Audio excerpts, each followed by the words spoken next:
هو يعني كننظموه يعني باش نعطيو واحد يعني اللمسه وباش يعني اللقاء هو تحسيسي تكويني يعني لمختلف مكونات المجتمع بأهمية دور الأسرة في مواكبة الأشخاص في وضعية إعاقة، لأن يعني كنغفلوا شي شوية على يعني الاهتمام بالأسرة، لأن كنحاولوا بأن يعني نوجدوا واحد المكان يعني تاع التمدرس يعني بالنسبة للقسم يعني اللي غيستقبل هذا الطفل في وضعية إعاقة، وكنساو بأن يعني المدرسة بوحدها يعني ما غاديش تقدر بأننا نتوفقوا يعني بأننا باش هذا الطفل بأننا باش يعني نحاولوا يعني نحسنوا من المستوى ديال الصعوبات اللي عنده، والدور ديال الأسرة يعني هو مهم. وهذا اللقاء هو يعني لقاء تحسيسي مع الأمهات، وفي نفس الوقت هو تحية تقدير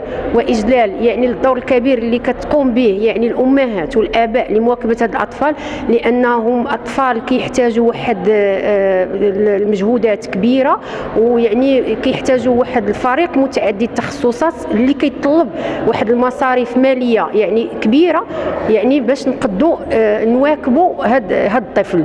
وكنتمنوا بأن هاد اللقاء يفتح يعني واحد الآفاق إن شاء الله المشاريع اللي إن شاء الله كنواعدوا إن شاء الله بأن الجمعية غتمشي في هذا الإطار، بأننا نوجدوا إن شاء الله مراكز للتوجيه واستقبال يعني أمهات وآباء اللي عندهم أطفال في وضعية إعاقة باش يقدوا يعني يواكبوا يعني الدراسة ديال هاد الأطفال يعني بدون صعوبات، وإن شاء الله بأن يكونوا يعني هاد الأطفال هم مواطنين يعني منتجين ومبدعين ويسايروا يعني الركب ديال التنمية ديال البلاد.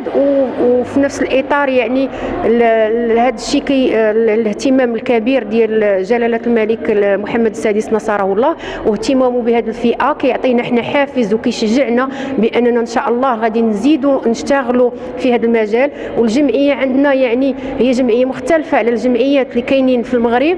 الاختلاف فين كاين هو أننا احنا جمعية فيها متخصصين في المجال، وما بغيناش هذا المجال ديال الإعاقة يبقى حكر على الأشخاص اللي في وضعية إعاقة واللي يكونوا هما آباء ديال الأطفال في وضعية إعاقة باش كيأسسوا جمعيات.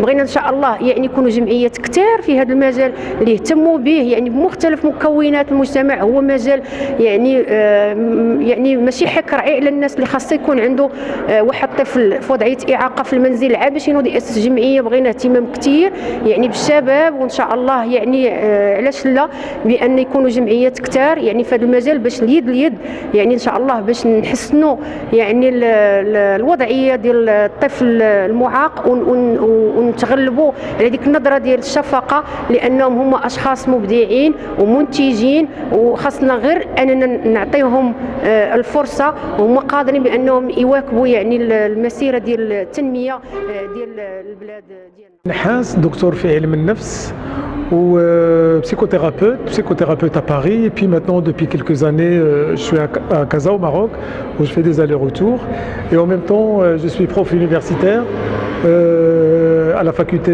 de Bouskoura à Ain Chouk et à l'école de psychologie de Casablanca, et aux ressources humaines aussi, Super H. Donc voilà, je fais des conférences en France, et puis à Sergi. Donc voilà, حضرت اليوم هنايا مع حضرت باش نهضروا على لا سيتوياسيون ديال لو هانديكاب، باش نحاولوا نفهموا كيفاش لونفون خصو يكون بري اون شارج في هذاك لا سيتوياسيون كي ني با اون سيتوياسيون اللي خصها تمنعو من الحياه.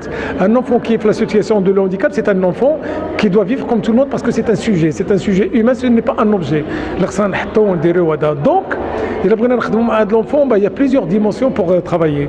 La première, d'abord, il faut une volonté politique où il faut que l'État nous donne les moyens de pouvoir quand même instituer les choses. C'est très important. La volonté politique. La volonté politique, il a qu'à nous les moyens, on va finalement mettre en place des institutions. مؤسسات. علاش هاد المؤسسات؟ باش نكونوا مختصين. علاش؟ حيت دابا وصلنا لواحد اون 2019 ما خصناش نبقاو نخدموا avec à peu près. نديروا بحال هكا ونديروا سكو لي فيستراوس ابل لو بريكولاج. لا، خصنا نبداو نخدموا دابا مع مختصين في علم الناس، في علم الاجتماع، في هذا وفي الاعاقه حتى هو نخدموا. دونك الا بغينا نكونوا عندنا مؤسسات هنايا ويكونوا فيها مختصين خصنا نكونوا، لو بغينا نكونوا خصنا فلوس. دونك خاص الدوله، خاص لا فولونتي بوليتيك، اراده سياسيه باللغه العربيه. هذا هو الشيء الثاني، هو المؤسسات. الشيء الثالث اللي خصنا وهو المجتمع المدني.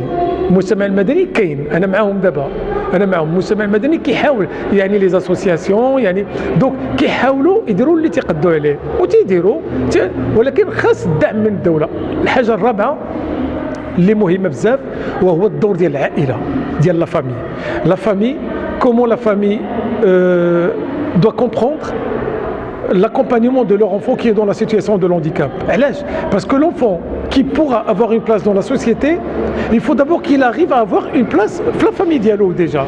Donc la famille خصها تقبل، هي لا فامي خصها تقبل بان ولدها راه عنده اعاقه، عنده اعاقه ما راه تكون اعاقه ذهنيه، تكون اعاقه ان هانديكاب موتور، تقدر فوالا راه ما كاينش الاعاقه ديال الموتور، تقدر تكون ذهنيه حتى هي. دونك خاص لا فامي تقبلها، تقبلوا، ما يوقعش ليها لا كولبابيليتي، الاحساس بالذنب.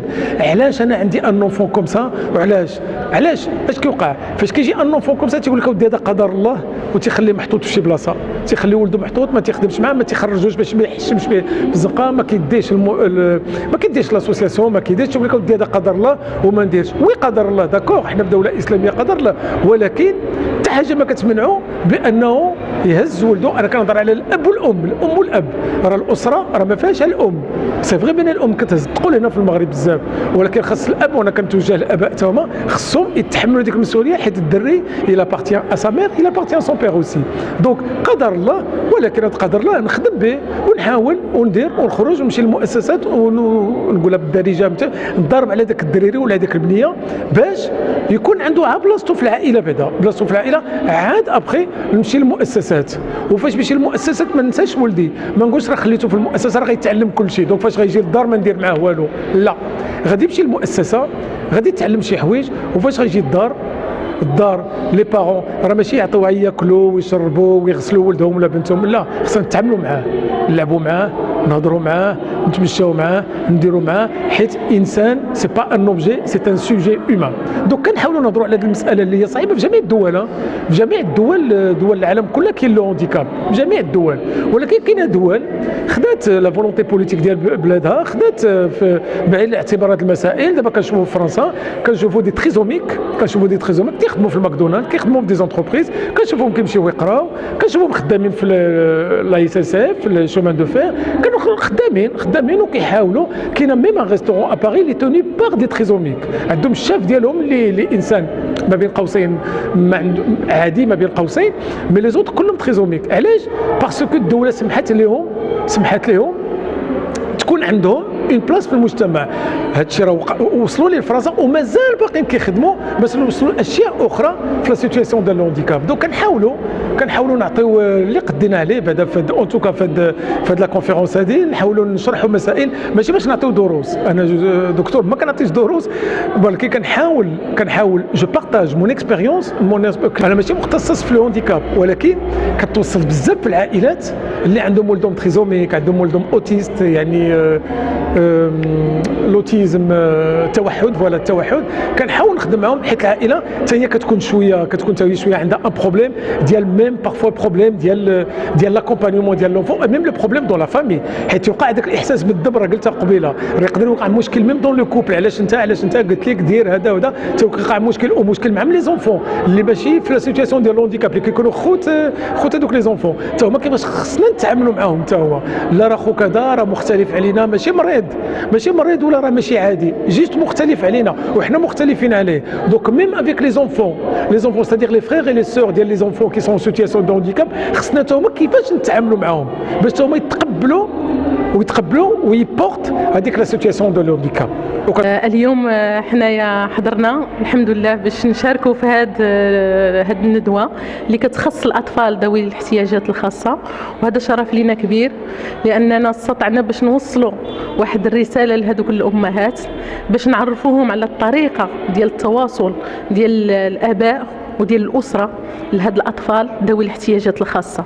كيفاش خاصنا نعاملوهم، كيفاش خاصنا نتعاملوا معهم، كيفاش خاصنا نتعاملوا معهم كاشخاص عاديين، كيفاش خاصنا نشجعوهم، كيفاش خاصنا نعطيوهم تقدير الذات، لان تقدير الذات اولا كيجي من الاسره، وكيبقى التركيز الكثير هو على الام، لان الام كتلعب الدور الكبير في التربيه ديال الابناء ديالها وفي ذاك الابن اللي كتصاب به. لربما في الاول كيكون صعب عليها الحاله انها تقبل وتتقبل الاعاقه ديالو، ولكن من بعد راه كيكون قبول، ولا كان قبول غادي يكون رضا، ولا كان رضا يعني ذاك الطفل غادي يعيش في واحد المحيط اللي يكون طيب.